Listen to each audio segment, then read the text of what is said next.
والدین، نوجوان ساتھیوں، پردہ نشین خواتین اسلام، پیاری ماؤں اور بہنوں، عزیز بچوں،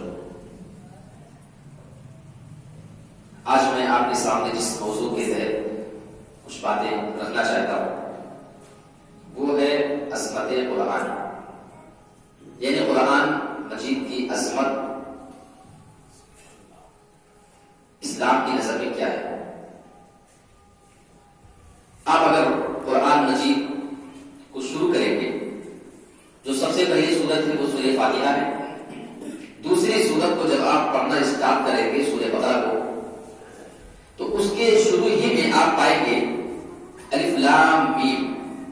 اس کے بعد آپ دیکھیں گے ذالک الکتاب لا ریب فیہ، یعنی سورہ فاتحہ کے بعد اب آپ قرآن جو مزید شروع کرنے جا رہے ہیں، اس قرآن کے اندر جو باتیں بیان کی گئی ہیں، اللہ رب العالمین کہتا ہے کہ وہ پڑھنا بعد میں، سب سے پہلے تم اس قرآن کے بارے میں یہ جان لو اور یہ یقین کر لو، ذالک الکتاب لا ریب فیہ، یہ جو تم قرآن پڑھنے جا رہے ہو، جس کتاب کو تم ابھی پڑھنا چالو کرنے جا رہے ہو، اس کے بارے میں ایک بات یہ یاد رکھنا، لا ریب فیہ، اس میں کسی بھی طرح کا کوئی شک نہیں ہے، کوئی ڈاؤٹ کرنے کی گنجائش اس قرآن کے اندر نہیں ہے، یہ ہمارا رب کہہ رہا ہے۔ اور ایک بات کہتا ہے ھدی للمتقین، یہ ہدایت ہے قرآن متقیوں کے لیے، ان لوگوں کے لیے جو اللہ تعالیٰ سے ڈرنے والے ہیں۔ اب سوال یہ پیدا ہوتا ہے کہ یہ قرآن کیا صرف اللہ سے ڈرنے والوں ہی کے لیے ہدایت ہے، ان کو ہی صرف ہدایت کا راستہ دکھائے گا؟ کیا ساری انسانیت کے لیے یہ قرآن ہدایت نہیں ہے؟ یہ جو میں نے آپ کے سامنے آیت رکھی سورہ بقرہ کی آیت نمبر 1 اور 2 ہے۔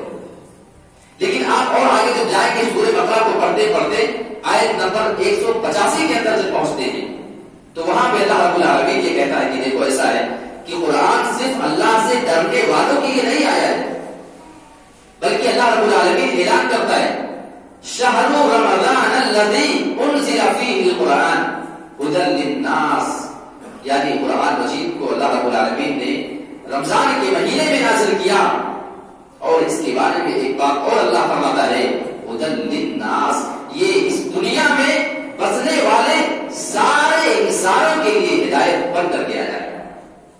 تو وہاں پہ اللہ فرماتا ہے سورہ بقرہ کی آیت نمبر 2 کے اندر کہ یہ متقیوں کے لیے، اللہ سے ڈرنے والوں کے لیے ہدایت ہے، اور یہاں پہ آپ دیکھیے تو اللہ فرما رہا ہے کہ یہ تمام انسانوں کے لیے ہدایت ہے۔ تو اب سوال یہ پیدا ہوتا ہے کہ جب سارے انسانوں کے لیے، پوری مانوتا کے لیے جب یہ ہدایت بن کر کے آیا ہے، تو اللہ نے پھر شروع میں یہ کیوں کہا ہے کہ یہ اللہ سے ڈرنے والوں کی ہدایت ہے؟ اس کی ایک وجہ، یعنی ہدایت تو اس سے سارے لوگ حاصل کر سکتے ہیں، یہ سارے لوگوں کے لیے، آپ یہ نہیں کہہ سکتے کہ یہ قرآن مجید ہم مسلمانوں کی ہدایت کے لیے سکھایا نہیں، قرآن آپ کو اس کی اجازت نہیں دیتا، یہ سارے انسانوں کے لیے ہدایت بن کر کے آیا ہے۔ سورہ بقرہ کی آیت نمبر 185 آپ کو بتا دی ہے۔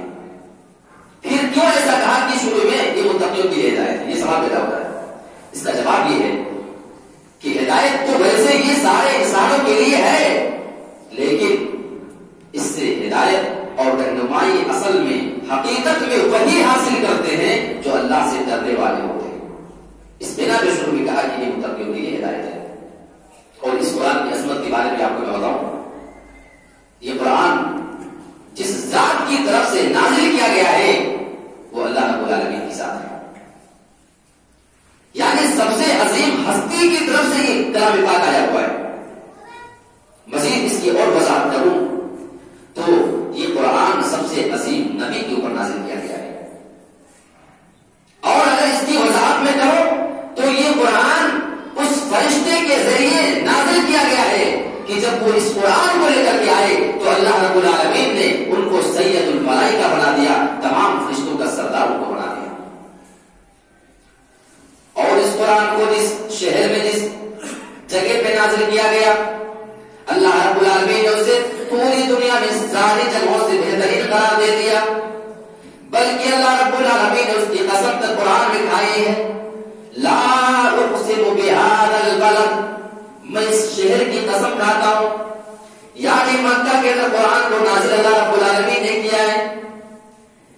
جس نبی کے اوپر یہ قرآن نازل ہوتا ہے، قرآن کی عظمت یہ ہے کہ وہ امام الانبیاء بن جائے، تمام نبیوں کا امام بن جاتا ہے. جس فرشتے کے ذریعے اللہ رب العالمین اپنے قرآن پاک کو نازل کرتا ہے، اسے سید الملائکہ تمام فرشتوں کا سردار بنا دیتا ہے. جس شہر میں نازل ہو جائے تو پوری دنیا میں پائے جانے والے ساری جگہوں میں سب سے معزز ہستی قرار پاتی ہے. آئیے اتنا نہیں، یہ جس مہینے کے اندر نازل ہوتا ہے، اللہ رب العالمین نے اسے تمام مہینوں میں سب سے بہترین مہینہ قرار دیا ہے. رمضان میں نازل ہونا قرآن، شہر رمضان الذی، قرآن کی آیت بتاتی ہے سورہ بقرہ آیت نمبر 185. جس مہینے کے اندر یہ قرآن نازل ہوتا ہے، اللہ رب العالمین اس مہینے کا ذکر اپنے قرآن میں کرتا ہے. اور یہ زمانے میں قرآن مجید کو، اور آپ جب لاسٹ میں چل کر کے دیکھیں گے، اللہ فرماتا ہے انا انزلناہ فی لیلۃ القدر، ہم نے اسے لیلۃ القدر کے اندر یعنی رمضان کی ان راتوں کے اندر نازل کیا ہے.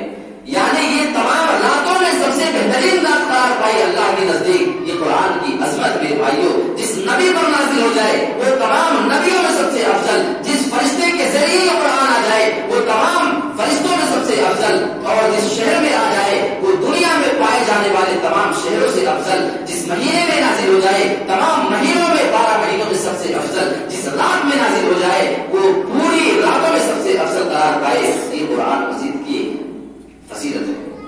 لیکن آج ہم مسلمان افسوس یہ ہے کہ قرآن مجید کی اس فضیلت کو سمجھ نہیں پا رہے ہیں. میں آپ کے سامنے بھی عرض کروں گا وہ چیز ہے. اور یہ قرآن مجید ایک ایسی کتاب ہے کہ ویسے تو اللہ رب العالمین نے تورات بھی نازل کیا، زبور بھی، انجیل بھی، یہ ساری چیزیں نازل کی، لیکن اس کے نازل کرنے کے بعد اللہ رب العالمین نے یہ نہیں کہا کہ میں اس کو نازل کرتا ہوں تو اس کی حفاظت بھی میں کروں گا. لیکن اللہ رب العالمین جب قرآن مجید کو نازل کرتا ہے، اس قرآن کو نازل کرنے کے بعد اس کی حفاظت کی ذمہ داری کو لیتا ہے. اِنَّا نَحْنُ نَزَّلْنَا الذِّكْرَ وَإِنَّا لَهُ لَحَافِظُونَ.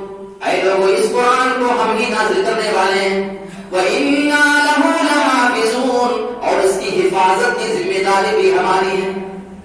تاریخ گواہ ہے 1450 سال کا زمانہ گزر چکا ہے، لیکن اس قرآن مجید کا ایک بھی حرف نہیں بدلا ہے. ایک حرف تو چھوڑو، ایک زیر و زبر بھی کسی آدمی کے اندر بدلنے کی طاقت نہ ہو سکی. حالانکہ بدلنے کی کوشش بہت کی گئی ہے. اور میں آپ کو بتاؤں میرے پیارے ساتھیوں، مکہ کے اندر بہت زیادہ مقابلے ہوا کرتے تھے. ہر قوم میں الگ الگ طریقے سے مشہور ہوا کرتی تھی. حضرت موسیٰ کے زمانے میں جادوگروں کا بول بالا تھا. حضرت عیسیٰ کے زمانے میں دل کا بول بالا تھا. میڈیکل سائنس اس زمانے کے حساب سے اس کا بول بالا تھا. لیکن جناب محمد رسول اللہ جس زمانے میں تشریف لاتے ہیں، نبی بن کر کے آتے ہیں، مکہ والوں میں فصاحت و بلاغت یعنی زبان کی اہمیت بہت زیادہ تھی. آپ جانتے ہیں ان کو عرب کہا جاتا ہے. عرب کو چھوڑ کر کے پوری دنیا کو عجم کہا جاتا ہے، عجمی کہا جاتا ہے. اس کا مطلب جانتے ہیں آپ؟ عرب والے اپنے علاوہ کو دوسروں کو عجمی یعنی گونگا کہا کرتے تھے. عجمی کا مطلب گونگا، یعنی ان کو کیا بولنا آتا ہے. عرب والوں کا یہ دعویٰ تھا کہ زبان تو صرف ہماری ہے، باقی پوری دنیا والے تو بھوکے ہیں. ہمارے نبی اس زمانے میں تشریف لاتے ہیں، اور تعجب کی بات یہ ہے کہ ہمارے نبی نے کسی اسکول کسی مدرسے میں جا کر کے تعلیم بھی نہیں حاصل کی ہے. یہ ان کی ہستی تھی. ایسے لوگوں کے بیچ میں آ کر کے کوئی ایسا کلام پیش کرنا جس میں کوئی غلطی نہ نکال سکے، یہ ایک حیرت کی بات تھی. اور مکہ کے اندر تو مقابلے ہوا کرتے تھے. خانہ کعبہ کے اندر لوگ ایک سے ایک اشعار لکھ کر کے بڑے سے بڑے قصیدے جا کر کے لٹا دیتے تھے. کسی کے اندر اگر ہے ہمت، کسی کی ماں نے اگر دودھ پلایا تو غلطی نکال کر کے دکھائے. بڑے سے بڑے لوگ آتے اپنا کلام لٹکاتے، اور رات میں ایک دن کے بعد 2 دن کے بعد بڑے سے بڑا کوئی فصاحت و بلاغت والا انسان آتا تھا جو زبان میں ماہر ہوتا تھا عربی میں، وہ آ کر کے اس میں غلطی نکال کر کے شاعر جاتا تھا. یہ وہ دور تھا کہ جب زبان کا مقابلہ ہوا کرتا تھا. بازاروں میں باقاعدہ اشعار کے مقابلے ہوا کرتے تھے، ایک دوسرے کی قصیدے پڑھے جاتے تھے. یہ وہ دور تھا. اس زمانے میں ہمارے نبی تشریف لاتے ہیں. یہ کوئی معمولی بات نہیں تھی کہ ایک ان پڑھ اس حساب سے کہ کسی انسان نے ان کو نہیں پڑھایا تھا، باقی ان سے زیادہ پڑھا لکھا کوئی نہیں، اس لیے کہ وہ اللہ نے ان کو پڑھایا تھا. اس دور میں آ کر کے ہمارے نبی کے قرآن لے کر کے آئے. اور ایسے موقع پہ عرب والوں کو اللہ یہ چیلنج کرتا ہے کہ اگر ہے تمہارے اندر ہمت, بہت زیادہ تمہیں اپنی زبان پہ ناز ہے, پوری دنیا کو تم بھوکا کہتے ہو, ہے دم تو اس قرآن میں ایک غلطی, ایک زیر و زبر کے اندر کوئی غلطی نکالنا, اور یقین نہیں آتا ہے تو وہ منظر اٹھا کر کے دیکھیے. لوگ خانے کعبہ پہ لکھ کر کے جاتے, کوئی دوسرا آ کر کے اس کو غلطی نکال کر کے چلا جاتا. ایک صحابی رسول حسان بن ثابت رضی اللہ تعالیٰ عنہ ہیں, ایک بار خانہ کعبہ کی دیوار پہ جاتے ہیں, قرآن مجید کی ایک سب سے چھوٹی سورت کو وہاں پر لکھ کر کے لٹکا کر کے چلے گئے, اور کہا کہ اگر کسی آدمی کے اندر ہمت ہے تو غلطی نکال کے دکھائے. جب لوگ جا کر کے دیکھتے کیا لکھا ہے, سورہ کوثر قرآن کی سب سے چھوٹی سورت ہے, یہ سب سے چھوٹی سورت کا حال ہے. اِنَّا أَعْطَيْنَاكَ الْكَوْثَرَ فَصَلِّ لِرَبِّكَ وَانْحَرْ إِنَّ شَانِئَكَ هُوَ الْأَبْتَرُ. 3 آیتوں کی سورت سب سے چھوٹی قرآن کی ایک لائن میں ہے. یہ سورت لٹکا کر کے چلے جاتے ہیں, عرب کے بڑے بڑے ماہر زبان کے آتے ہیں, اس میں غلطی نکالنے کی کوشش کرتے ہیں. کسی آدمی میں اتنی ہمت نہیں کہ قلم اٹھا سکے اس کے اوپر. جب سارے لوگ پریشان ہو گئے تو غور کرتے ہیں, کہتے ہیں کہ بات ایسے نہیں بنے گی, کسی بڑے ماہر کو بنانا چاہیے اس میں غلطی نکالنے کے لیے. یہ کیسے ہو سکتا ہے کہ یہ ایسا کلام ہے کہ کوئی غلطی نظر ہی نہیں آ رہی ہے.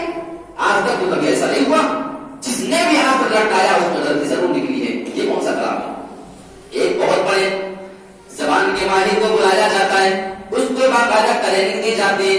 یہ دیکھو یہ کلام لکھا ہوا ہے, اس کے اوپر تم اسٹڈی کر لو, جتنا ٹائم تم کو چاہیے, جتنا تمہیں مطالعہ کرنا ہے کتابیں تمہارے پاس دے دی جائیں گی.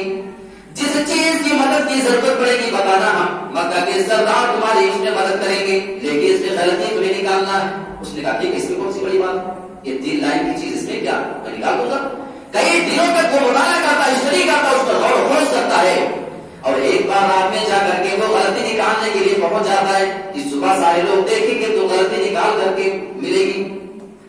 رات بھر وہ آدمی وہاں پہ جاتا ہے, اپنا دماغ کھپاتا ہے, غور کرتا ہے کہ اس میں کیا غلطی نکالی جائے. اِنَّا أَعْطَيْنَاكَ الْكَوْثَرَ فَصَلِّ لِرَبِّكَ وَانْحَرْ إِنَّ شَانِئَكَ هُوَ الْأَبْتَرُ. یہ 3 آیتیں لکھی تھی. اچھا, اس زمانے میں شعر و شاعری کا زمانہ تھا, تو شعر یا تو 2 لائن کا ہوتا ہے یا 4 لائن کا ہوتا ہے. ٹھیک ہے, وہ بہت بڑا شاعر آدمی تھا. پوری رات وہ غور کرتا رہا, اس آدمی کو کوئی بھی غلطی اس کے اندر نظر نہ آئی. صبح ہونے کو ہو گئی, اس نے سوچا کہ اب کیا فائدہ رکنے کا, لاؤ میں اپنی جانب سے نیچے ایک لائن بڑھا دیتا ہوں. اور وہ 4تھی لائن کا اضافہ کر کے چلایا. سردار نے کہا کیا ہوا, غلطی نکالے. بولا ٹھیک ہے, مجھے جو کام کرنا تھا اس میں کر دیا ہوں, اب جا کر کے آپ کو دیکھ لینا صبح کو. سارے لوگ ہمارے خوشی کی گئے کہ قرآن مجید کی آیت کو حسان بن ثابت نے لکھا, چلو اس میں غلطی نکل چکی ہے. سارے لوگ دیوار پہ جاتے دیکھنے کے لیے کہ اس میں کیا غلطی نکلی ہے.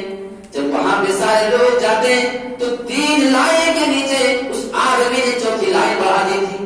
اس نے کہا دیکھو شعر تو 4 لائن کا ہونا چاہیے یا 2 لائن کا, اس میں تو 3 ہی لائن ہے, 3 ہی آیت نظر آتی ہے, لہٰذا میں نے 4تھی لائن کا اضافہ کر دیا ہے. لوگوں نے سمجھا غلطی نکالا ہوگا. جب جا کر کے دیکھتے ہیں 4تھی لائن کو پڑھتے تو سارے لوگ حیران ہو جاتے ہیں. اس آدمی نے نیچے لکھ دیا تھا ما ھذا کلام البشر, یہ کسی آدمی کا کلام نہیں لگتا ہے. یہ پڑھنے کے بعد میں اس نتیجے پر پہنچا ہوں کہ یہ کسی انسان کا کلام نہیں ہو سکتا ہے, کوئی بھی غلطی اس کے اندر نظر نہیں آ رہی ہے. اللہ اکبر, یہ ہے قرآن مجید کی سب سے چھوٹی سورت. ایسے نہیں قرآن مجید میں چیلنج کیا گیا ہے. اٹھاؤ قرآن مجید سورہ بقرہ 3 صفحہ اٹھائیں گے. اللہ رب العالمین پورے انسانیت کو چیلنج کر رہا ہے.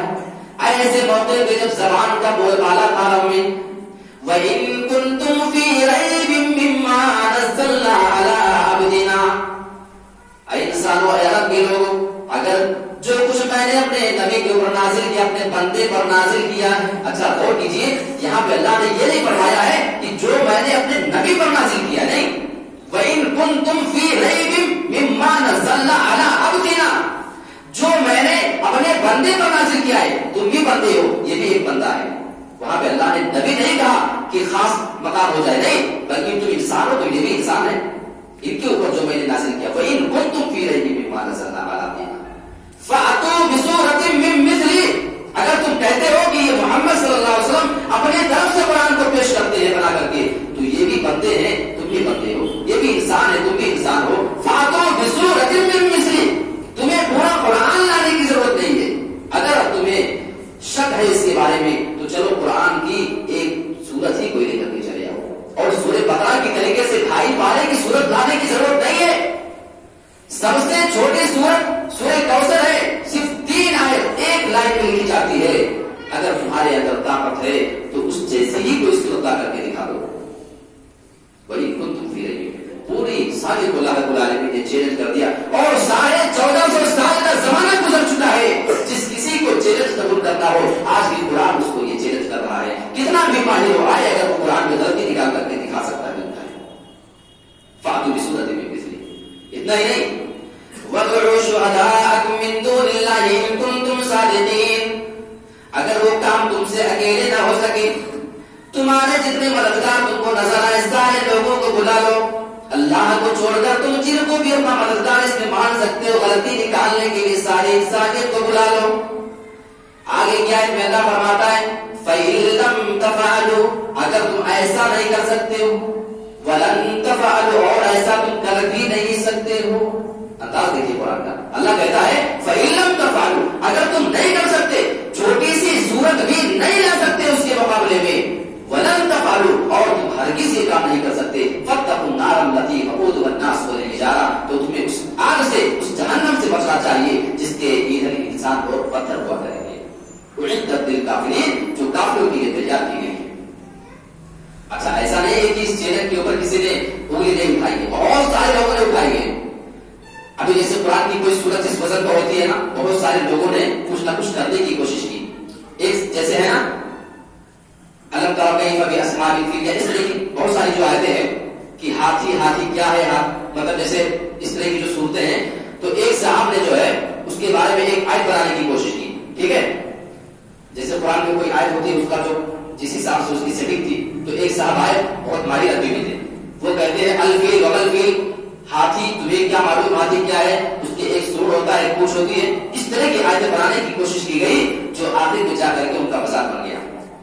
تو یہ قرآن مجید، اچھا یہ تو قرآن مجید سورہ بقرہ میں اللہ تعالیٰ نے انسانوں کو چیلنج کیا ہے، لیکن اور آگے جب جائیں گے آپ اور سورہ اسراء آیت نمبر 88 نمبر کو آپ دیکھیں گے تو وہاں پہ اللہ تعالیٰ نے انسانوں کے ساتھ ساتھ جناتوں کو بھی چیلنج کیا ہے، اور پھر یہ ایسا کلام ہے قُلْ لَئِنِ اجْتَمَعَتِ الْإِنسُ وَالْجِنُّ عَلَىٰ أَن يَأْتُوا بِمِثْلِ هَٰذَا الْقُرْآنِ لَا يَأْتُونَ بِمِثْلِهِ، اے میرے نبی آپ فرما دیجئے لَئِنِ اجْتَمَعَتِ الْإِنسُ وَالْجِنُّ، اگر انسانوں کے ساتھ ساتھ یہ جنات بھی جمع ہو جائیں، عَلَىٰ أَن يَأْتُوا بِمِثْلِ هَٰذَا الْقُرْآنِ،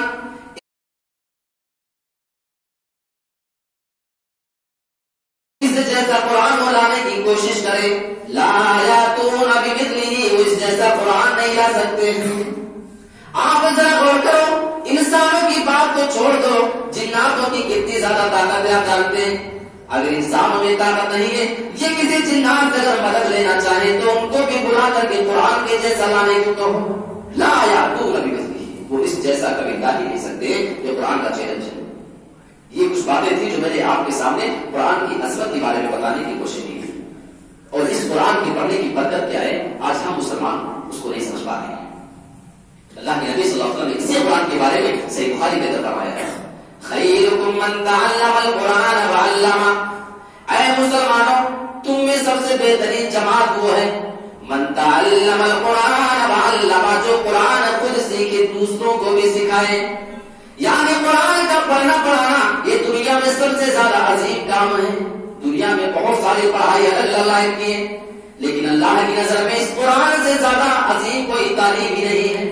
اور آج قرآن آپ کی نظر میں کیا حیثیت رکھتی ہے؟ آپ جانتے ہیں کہ بچہ 5 سال کا ہو جائے، مولانا صاحب کے پاس ٹیوشن میں بھیج دو اور 3 4 5 6 سال اس کو ٹیوشن دلاؤ، بس قرآن کو دیکھ کر کے پڑھنا اس کو آ جائے، بس آپ سمجھتے ہیں کہ آپ اپنی ذمہ داری ادا کر چکے ہیں۔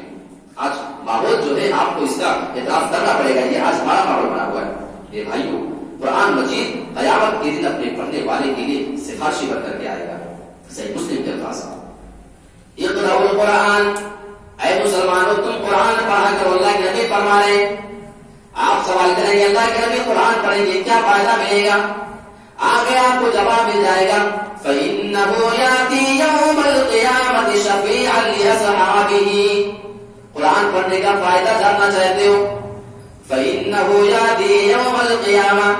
جب قیامت کے دن سارے لوگ پریشانی کی حالت میں پڑے ہوئے ہوں گے، یَأْتِي يَوْمَ الْقِيَامَةِ شَفِيعًا لِأَصْحَابِهِ. جو آدمی دنیا میں قرآن مجید کی تلاوت کیا کرتا ہوگا، قرآن کو پڑھا کرتا ہوگا، جب سارے لوگ کسی سفارشی کی امید میں لگے ہوں گے، ہمارے لیے کوئی آدمی آ کر سفارش کرے، اسے امید نہیں ہوگی، اچانک قرآن آئے گا اور اپنے پڑھنے والے کے حق میں اللہ سے سفارش کرے گا، اے اللہ تیرا یہ بندہ قرآن مجید کی تلاوت راتوں کو جاگ کر کے بھی کیا کرتا تھا، دن کے وقت بھی اپنے قیمتی اوقات نکال کر کے یہ تیرے قرآن کی تلاوت کرتا تھا، یہ کیسے ہو سکتا ہے کہ تیرا قرآن پڑھنے والا جہنم میں چلا جائے؟ صحیح مسلم کے الفاظ ہیں، اور اللہ رب العالمین اسے قرآن کی سفارش کو قبول کر کے اس آدمی کو نجات دے دیتا. لیکن آج ہماری نظر میں کیا ہے یہ آپ اچھے طریقے سے جانتے ہیں. آج بچے کو ساری تعلیم دے دینا لیکن کہیں غلطی سے وہ دین کا علم نہ سیکھ جائے، یہ ماحول آپ کا ہے. جبکہ اللہ کے نبی صلی اللہ علیہ وسلم نے جو مقام بتایا ہے حافظ قرآن کا، آپ اس کے بارے میں سنیں گے تو آپ تعجب کریں گے. الماہر بالقرآن مع السفرۃ الکرام البررہ. قیامت کے دن جو آدمی قرآن میں ماہر ہوگا یہ حافظ قرآن ہوگا. الماہر بالقرآن مع السفرۃ الکرام البررہ. آپ دنیا میں اچھی سے اچھی تعلیم کسی کو دلاؤ گے، ہو سکتا ہے کسی اچھے پوسٹ پہ پہنچ جائے، بڑے بڑے ڈاکٹر انجینئر کی لسٹ میں شامل ہو جائے، ان کے ساتھ اٹھنا بیٹھنا ہو جائے. لیکن اگر آپ تک کوئی بھی بچہ حافظ قرآن بن جائے گا، ماہر ہو جائے گا قرآن کے اندر، اللہ کے نبی فرماتے ہیں مع السفرۃ الکرام البررہ. جو آدمی قرآن میں ماہر ہوگا وہ قیامت کے دن معزز فرشتوں کے ساتھ موجود ہوگا. غور کریں، یعنی اس کا شمار ایسے لوگوں میں ہوگا، وہ ایسے مقام پہ وہاں پہ فائز ہوگا جہاں پہ عظیم فرشتے وہاں پہ فائز ہوں گے، جہاں پہ لوگ پہنچ بھی نہیں سکیں گے، وہاں پہ وہ آدمی جائے گا. اور ایک حدیث آپ ہوگا، ایک حافظ قرآن ہوگا، اس کو بلایا جائے گا. دنیا میں تو لوگ اس کو اہمیت نہیں دیتے نا کہ کون ہے، اچھا حافظ صاحب ہے. وہ تو اگر کوئی کسی سے ملاقات کرنے چلا جائے اور یہ پتا چل جائے کون ہے، وہ فلاں ڈاکٹر صاحب آئے، اچھا اچھا فوراً آتا ہوں. کون آئے؟ فلاں انجینئر صاحب، بس میں ابھی آیا ابھی ایک منٹ. اور کون آیا؟ مولانا صاحب، اچھا تو بولا آدھا گھنٹہ بیٹھے آتا ہوں. یہ ایک مقام ہے حافظ قرآن اور عالم دین کا انسان کی نظر میں، لیکن اللہ کی نظر میں اس کا مقام کیا ہے؟ آئیے حدیث سنتے اس کے بعد غور کرتے ہیں. یقال لصاحب القرآن اقرأ وارتقي ورتل كما كنت ترتل في الدنيا. ایک حافظ قرآن کو بلایا جائے گا، حافظ قرآن سے کہا جائے گا اقرأ، تو قرآن پڑھنا چالو کر، اسٹارٹ کر. ورتل، اور تو قرآن کو ڈھیر ڈھیر آرام کے ساتھ پڑھنا. كما كنت ترتل في الدنيا، جس طریقے سے قرآن کو تو دنیا میں ڈھیر ڈھیر کر کے آرام سے پڑھا کرتا تھا. فإن منزلتك، کیونکہ آج کے دن تیرا مقام یہ ہے، فإن منزلتك عند آخر آیت تقرأها، جو آیت تو پڑھ کر کے آخر میں ختم کرے گا وہاں پہ تیرا مقام وہاں پہ ملے گا. اچھا ایک پوائنٹ آپ کو بتاؤں، یہاں پہ اللہ کے نبی فرما رہے ہیں کہ اس آدمی سے کہا جائے گا کہ قرآن کو ٹھیر ٹھیر کر کے پڑھنا. یہ ابو داؤد ترمذی کی روایت ہے اور علامہ البانی رحمۃ اللہ علیہ نے اس حدیث کو حسن اور صحیح قرار دیا ہے. جیسے کوئی قرآن اگر جلدی جلدی پڑھے گا اور اسے بلندی پہ چڑھ کے جانا ہے قیامت کے دن، تو اگر جلدی جلدی پڑھے گا تو جلدی ختم ہو جائے گا، بہت زیادہ اونچائی پہ چڑھ کر کے نہیں جا سکے گا. اللہ کہے گا میرے بندے سے آرام سے پڑھ، تاکہ جتنا ٹائم لگے گا پڑھنے میں اتنی ہی زیادہ تو بلندی پہ چلا جائے گا. میرے بھائیوں یہ مقام ہے حافظ قرآن کا، لیکن آپ کی نظر میں شاید وہ ویلو نہیں. اسی بنا پہ ہم آپ کے میں افسوس کے ساتھ کہتا ہوں اور میں آپ کو اس بات کی طرف توجہ دلانا چاہتا ہوں کہ آپ کے یہاں وہ ماحول نہیں ہے کہ بچوں کا حافظ قرآن بنایا جائے اور بچوں کو عالم دین بنانے کی کوشش کی جائے. یہ بہت افسوس کی بات ہے، ورنہ کیا وجہ ہے کہ آپ کے یہاں اگر عالموں کی گنتی کی جائے نا، میں آپ کو غیرت دلانا چاہتا ہوں، میں آپ کے اوپر کوئی چوٹ نہیں کرتا ہوں. اگر گنتی کر لی جائے، سروے کر لیا جائے پورے آپ کے یہاں پورے سوسائٹی کا، تو شاید ایک دو حافظ قرآن یا ایک دو عالم مشکل سے مل جائیں گے. پورے ضلع کا اگر معائنہ کر لیا جائے شاید گنتی میں نکل جائے جن کو پولیوں پہ گنا جا سکے. جبکہ کچھ جگہیں ایسے بھی آپ کو مل جائیں گی کہ ہر گاؤں میں آپ کو 10-10, 20-20, 50-50 عالم حافظ آپ کو مل جائیں گے. یہ اس بات کی دلیل ہے کہ ابھی آپ اس بارے میں زیادہ سیریس نہیں ہوئے، آپ کو ان کا مقام نہیں معلوم ہے جو مقام حقیقت میں قرآن اور حدیث نے ان کو دیا ہے. اور ایک اور حدیث ہے قرآن مجید پڑھنے کی فضیلت کے بارے میں. اللہ کے نبی صلی اللہ علیہ وسلم فرماتے ہیں من قرأ حرفا من کتاب اللہ فلہ بہ حسنۃ، جو آدمی قرآن مجید میں سے کوئی ایک حرف بھی پڑھے گا فلہ حسنۃ، تو اس ایک حرف کے بدلے اس کے لیے ایک نیکی ہے. والحسنۃ بعشر امثالها، اور وہ ایک نیکی 10 نیکیوں کے برابر ہوگی. یعنی ایک حرف کا ثواب آپ کو 10 نیکی کے صورت میں ملے گا. یعنی مثال کے طور پہ، اور اللہ کے نبی خود فرما رہے ہیں لا اقول الف لام میم حرف ولكن الف حرف ولام حرف ومیم حرف. اللہ کے نبی فرماتے میں یہ نہیں کہتا ہوں کہ الف لام میم ایک ہی حرف ہے، بلکہ الف الگ سے حرف ہے، لام ایک الگ حرف ہے، میم ایک الگ حرف ہے. آپ لیجیے الف لام میم 3 حرف، 10 20 30. آپ الف لام میم پڑھ کر کے نکل جائیے، آپ کو احساس نہیں ہوگا آپ کے کھاتے میں 3 نیکی 30 نیکی جمع ہو چکی ہے. ذالک الکتاب لا ریب فیہ، آپ پورے صفحے کو پڑھ جائیے، آپ کاؤنٹ کر لیجیے اس میں کتنے حرف کتنے ورڈ موجود ہیں. آپ ہر ورڈ کے اوپر 10 نیکی گنتے جائیے. میرے بھائی کو آپ کو اندازہ بھی نہیں ہوگا کہ آپ کے کھاتے میں کتنی نیکی جمع ہو چکی ہے. لیکن ہاں ہم مسلمان قرآن پڑھتے تو ہیں نا، کب وہ رمضان کا مہینہ چلائے گا ہے نا، پڑھیں گے اس ٹائم پہ ایسا محسوس ہوگا کہ قرآن پڑھنا ہمارے لیے لازم بس اسی رمضان میں ہے. تب وہ ہم کاغذ سے قرآن نکالیں گے، اس کے کپڑے سے اس کے گردے بھی صاف کر رہے ہوتے ہیں اور اس کو اطمینان کے ساتھ بیٹھ کر کے صفائی بھی کر رہے ہوتے ہیں. کیوں؟ کیونکہ 11 مہینے تک ہم نے کبھی قرآن کو چھوا نہیں. آپ اٹھا کر کے دیکھ لیں، ہر قرآن کے ورق پہ ادھر آپ کو کچھ نہ کچھ گرد اور غبار نظر آ جائیں گے، دھوپ نظر آ جائے گی. یہ مسلمانوں کا حال ہے. اور اللہ کے نبی صلی اللہ علیہ وسلم قیامت کے دن اپنے رب سے شکایت کریں گے، اے اللہ ان هذا القوم اتخذوا هذا القرآن مهجورا، اے میرے رب میری اس قوم نے میرے قرآن کو چھوڑ دیا تھا. کیا مطلب اس چھوڑنے کا؟ صرف رمضان میں پڑھ لیا جائے ہم تو پکڑ کے چل رہے ہیں. میرے پیارے ساتھیو، ہر آدمی اس میں گرفتار نظر آئے گا. یاد رکھو اگر قرآن سے آپ کی دلچسپی کا عالم صرف یہ ہے کہ آپ 11 مہینے قرآن چھوتے نہیں ہیں، صرف رمضان میں 2-3 بار ختم کر کے آپ کو یہ محسوس ہو جائے کہ میں قرآن کا سب سے بڑا شہدائی ہوں، قرآن میں سب سے زیادہ عمل کرنے والا ہوں، تو آپ غلط ہیں. آپ اپنے سوچ میں غلط ہیں. آپ کو اپنی سوچ بدلنے کی ضرورت ہے. آپ کو اپنی سوچ کا معیار بلند کرنے کی ضرورت ہے. اور یہ قرآن جس کے بارے میں اللہ رب العالمین جگہ جگہ پہ اس کی فضیلت بیان کرتا ہے، اور حدیثوں کے اندر اگر آپ دیکھ جائیں 1-2 نہیں، آپ کو سینکڑوں حدیث مل جائے گی جو حافظ قرآن، اور صرف حافظ قرآن ہی نہیں. آپ یہ نہ سمجھیں، میں آپ لوگوں کو بھی بتا دوں کہ جو حافظ قرآن ہے صرف اسی کو فضیلت ملے گی، بلکہ حدیث کے الفاظ یہ بتاتے ہیں والذی یقرأ القرآن ویتعتع فیہ وہو علیہ شاق لہ اجران. اگر کوئی آدمی ٹھیک سے قرآن پڑھنا نہیں جانتا ہے لیکن وہ بار بار قرآن کو پڑھنے کی کوشش کرتا ہے، لہو اجران، یعنی قرآن پڑھتا تو ہے وہ لیکن بار بار اس میں غلطیاں ہو جایا کرتی ہیں. آپ دیکھیں کسی آدمی الف لام میم ذالک وہ ٹھیک سے پڑھ نہیں پاتا ہے تو کئی بار وہ ریپیٹ کرتا ہے، تب جا کر کے ایک آیت درست ہوتی ہے. اللہ کے نبی ایسے آدمی کے بارے میں ارشاد فرماتے ہیں جو آدمی قرآن کو پڑھتا ہے، قرآن پڑھنے میں وہ اٹک اٹک کے قرآن کو پڑھا کرتا ہے، وہ علیہ شاق، بہت ہی زیادہ پریشانی سے قرآن کو پڑھا کرتا ہے، لہو اجران، ایسے آدمی کو ڈبل ثواب سے نوازا جائے گا. یعنی ایک ثواب اس آدمی کو قرآن پڑھنے کا اور دوسرا اس کو بار بار ریپیٹ کرنے کا ثواب بھی دیا جائے گا.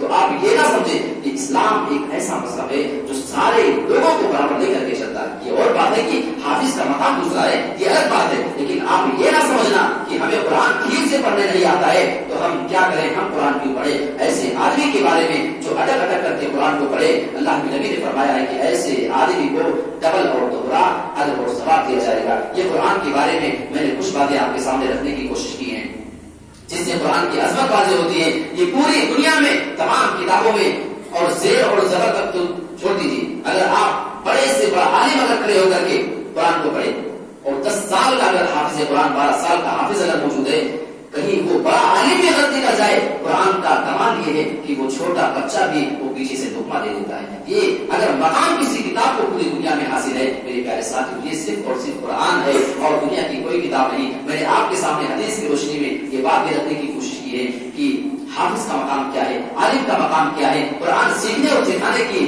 جو بات ہے اس میں اللہ رب العالمین نے کتنا ثواب رکھا ہے کہ پوری دنیا میں سب سے بہترین رخ کو قرار دے دیا اللہ کے نبی نے، جو قرآن سیکھتے ہیں اور دوسروں کو سکھاتے ہیں۔ اس سے زیادہ بہترین بات آپ کی اور کیا ہو سکتی ہے؟ اب اگر یہ ساری باتیں بھی سننے کے بعد آپ کے دل میں اگر قرآن کے متعلق کوئی دلچسپی پیدا نہ ہو اور ویسے کا ویسا آپ کا پورا دل رہ جائے، پھر میں نہیں سمجھتا ہوں کہ آپ کے سامنے کیسی باتیں آنی چاہیے جس کو سننے کے بعد قرآن کے متعلق آپ کا رجحان بدلے گا، آپ کی دلچسپی بدلے گی۔ اگر یہ جاننے کے بعد بھی آپ صرف رمضان پہ انتظار کریں گے کہ رمضان آئے گا تو ہم 2-3 بار قرآن ختم کر لیں گے، تو پھر آپ کو اپنے گریبان میں جھانک کر کے دیکھنے کی ضرورت ہے کہ جب نبی اپنے رب سے شکایت کر رہے ہوں گے، اے اللہ میری قوم نے قرآن کو چھوڑ دیا تھا، کہیں اس میں آپ تو نہیں آ رہے ہیں۔ اللہ رب العالمین ہمیں اس چیز سے محفوظ رکھے اور قرآن مجید کے متعلق ہمیں اس بات کی توفیق دے کہ روزانہ کم سے کم آپ ایک معمول بنا دیجیے، روٹین بنا دیجیے، 1 پیج 2 پیج جتنا آپ سے ہو سکے، 10-15 آیت جتنا آپ سسٹم بنا سکیں، آپ جتنا پڑھ سکتے ہیں، کم سے کم قرآن مجید کی کچھ نہ کچھ آپ تلاوت روزانہ کیا کریں۔